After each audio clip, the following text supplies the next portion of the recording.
আপনার নিজের বা কাছের খুব ক্লোজ কোনো ব্যক্তি দূরে চলে গেছে, আপনার সঙ্গে কথা বলছে না, সম্পর্ক নেই, মনে রাখতে হবে খুব কাছে, খুব ক্লোজ।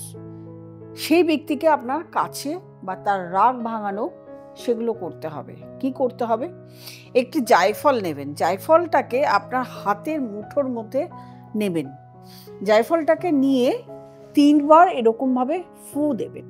ফু দেওয়ার পরে সেটাকে ঘি মাখাবেন, ঘি মাখিয়ে সেটাকে আগুনে জ্বালাবেন এবং আপনার যে কাছের ব্যক্তি তার নাম করবেন। যখন মুঠো করবেন তখনও কিন্তু তার নাম করবেন, তিনি যেন আপনার কাছে চলে আসেন।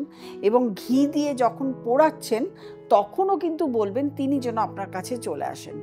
এটার করার কোনো টাইমিং নেই। যখন আপনার ফিলিংস আসবে দিনের মধ্যে, যে সময় আপনি মিস করছেন ব্যক্তিটাকে, সেই সময় এই প্রসেসটি করবেন। বেশ কিছুদিন ধরে করুন, দেখবেন যে ব্যক্তি দূরে চলে গেছে তিনি কাছে চলে আসবেন।